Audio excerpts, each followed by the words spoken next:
I have a confession to make. Oh. And I feel like it's a confession a lot of us need to make. It's about the bread basket. Ah, the classic breadbasket dilemma. It's universal. It really is. You know the scenario exactly. You walk into a restaurant, you're starving, you sit down, and boom, they drop that basket on the table. Mm-hmm.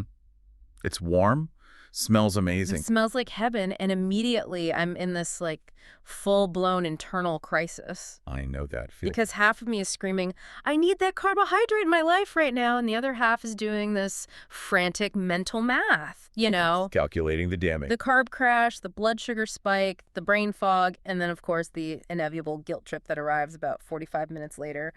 We've basically been trained to see bread as the enemy of metabolic health. And honestly, Yeah. that fear isn't irrational. If you No. look at the standard industrial loaf of bread on a supermarket shelf, Mm. that fear is completely justified. Uh-oh. We have essentially engineered a food product that is designed to spike your blood sugar as efficiently as table sugar. See, that is not comforting. I was really hoping you brought this stack of research papers today to tell me I can eat the toast. Well, don't lose hope yet. Today's deep dive is actually a redemption arc. But, and this is a big but, it is a very specific kind of redemption. Okay. We are not talking about bread as one single thing. We are looking at a fascinating body of evidence that suggests authentic sourdough behaves almost like a completely different food in your body. Okay, let's unpack this. Because usually when I hear sourdough, I just think fancy toast. But you're saying there is a hard biological chemical difference. A massive one. And to prove it isn't just, foodie hype, we've pulled from some heavy-hitting sources today. Ugh. We have a systematic review from PubMed that analyzed 18 clinical trials on glycemic control. And we're also looking at a deep analysis of the glycemic index mechanisms themselves. So we've got the data. What's the mission for this deep dive? The mission is to understand why a chemical process fermentation can turn a high-carb food into something that might actually support blood sugar stability. This is about metabolic health, not just baking. I love that. Process over ingredients. So let's get right into the numbers. We talk a lot about the glycemic index, or GI. For anyone new, it's basically the speedometer for how fast a food spikes your blood sugar. Where does standard bread usually land? If we're talking standard commercial white bread, the stuff that's so soft it squishes into a ball, that has a GI of around 71. 71, which is high. That's high. That is a rapid spike. Right, the sugar rush zone. But what about whole wheat? That's always sold as the responsible choice. I assume that's much lower. You would assume so, and that's exactly where the marketing trap gets us. The data shows commercial whole wheat bread clocks in at around 69. Wait, 69. Mm-hmm. So 71 for white bread versus 69 for whole wheat. That's basically the same number. It is surprisingly similar. The problem is how they process it. They pulverize the grain into such a fine flour that your body breaks it down just as fast as white bread. So I'm eating the cardboard-tasting bread for a 2-point difference. That feels like a scam. It's not the savior we think it is. But here's where the data gets really interesting.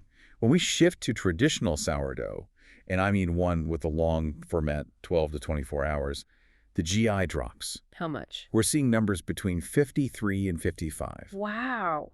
That is a huge drop. That pushes it from the high category down into low to medium. Exactly. And if you get into specialty sourdoughs like 100% rye or sprouted grain, the GI can drop as low as 48. 48. Now you're in the range of like beans or vegetables. Right.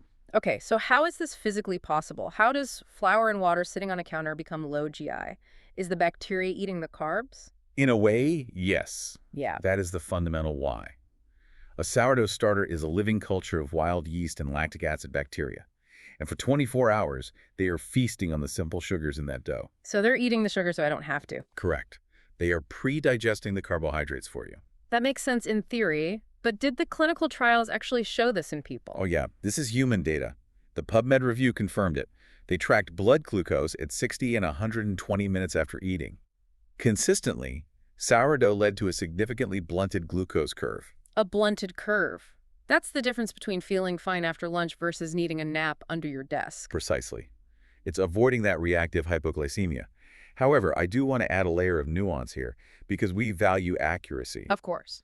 That same review noted that while it blunts the immediate spike, it does not necessarily reduce your fasting serum insulin levels long term. So it's not a cure. Eating sourdough isn't going to fix my baseline insulin resistance if I already have it. Right. It's an acute intervention. It stops the roller coaster for that meal, but it doesn't necessarily fix the whole amusement park. It manages the damage of the meal itself. That's still a huge win. Now, I want to get into the mechanics here. Organic acids and gastric emptying. This sounds medical. It's actually really cool food chemistry. Okay. When those bacteria ferment the dough, they produce lactic acid and acetic acid. That's the sour taste. Right, the tang. Now think of your stomach like a holding tank with a gate at the bottom. The gatekeeper. Exactly. When you eat regular bread with a neutral pH, your stomach just opens the gate wide. The starch gets dumped into the small intestine, and boom, blood sugar spike. The floodgates open. But the acidity in sourdough changes the signaling. When acidic food hits the stomach, the body slows down gastric emptying. The traffic controller steps in and says, whoa, hold on.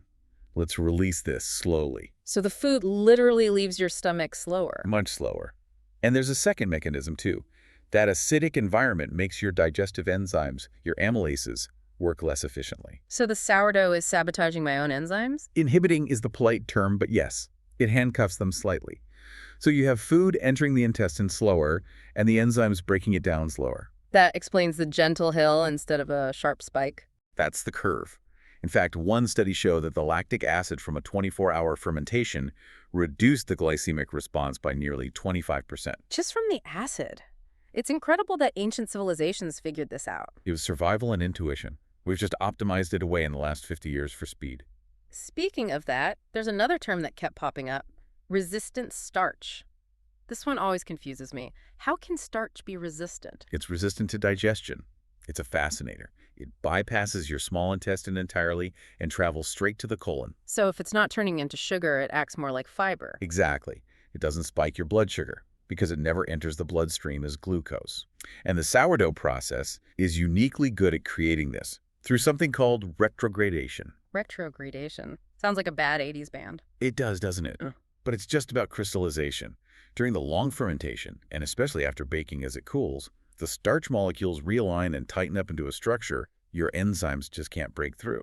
Okay, I have to jump in here because I saw a hack in the source material that honestly blew my mind. It said that how you eat the bread changes its structure. Yes, this is the most practical takeaway. The sources highlight that freezing the bread or just letting it go stale and then toasting it actually increases the amount of resistant starch. Hold on, let me get this straight. If I buy a loaf, freeze it, and then toast a slice, that slice has a better blood sugar profile than a fresh, warm slice from the same loaf. It does, significantly more. The heating, cooling, and reheating cycle forces more of that starch to retrograde. You're turning carbs into fiber with your toaster. I am never eating untoasted bread again. That feels like a cheat code. But does this also explain the satiety part? Why I feel full for hours? It connects directly. Because that resistant starch makes it to your colon, becomes food for your gut microbiome. Ah, a prebiotic. Right. And when your gut bacteria eat it, they produce short-chain fatty acids, especially one called butyrate. I've heard of butyrate. It's good for gut health. Crucial. But it also triggers the release of satiety hormones, like GLP-1. GLP-1. Wait a minute. That's the hormone everyone is talking about with Ozempic and Wegovy. The very same.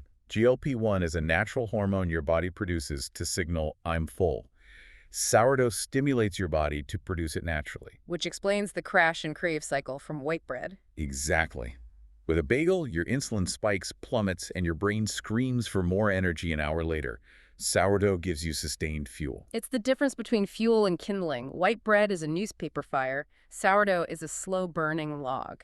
That is a perfect analogy. Okay, we've built this amazing case for sourdough. But now we have to talk about the imposter in the bread aisle. The fake sourdough epidemic. This is where it gets tricky. Because I can walk into any supermarket and see 5 brands labeled sourdough. Am I getting these benefits? In most cases, absolutely not. Industrial baking can't afford a 24-hour fermentation. Time is money. So how do they get it to taste sour? Because it definitely has that tang. They use the vinegar trick. They use rapid rise commercial yeast to make the dough rise in, say, 90 minutes. And then for the flavor, they just add vinegar or acetic acid powder. So it's literally sour white bread. Precisely.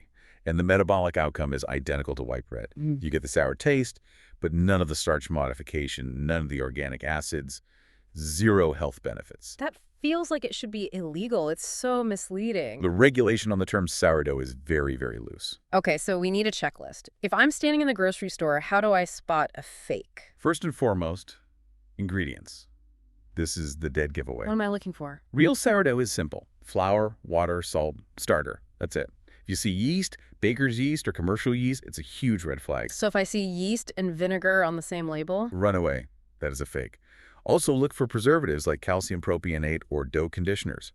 Real sourdough doesn't need them. Got it. No yeast, no vinegar. What about the look and feel? Do the squeeze test. Real sourdough is dense. It has heft, a chewy crust, and the holes inside are irregular, some big, some small. And the fake stuff? Fake sourdough is uniform, tiny, perfect little holes, and if you squeeze it, it feels like a soft sponge. It bounces right back. The soft sponge is what we're avoiding. Yeah. Got it. What about price? Sadly, yes. Time costs money. A real loaf is usually $7 to $12. If you're seeing it for $3.99, you have to ask how they produced it so cheaply. And finally, shelf life. This one is counterintuitive. This is the zombie test.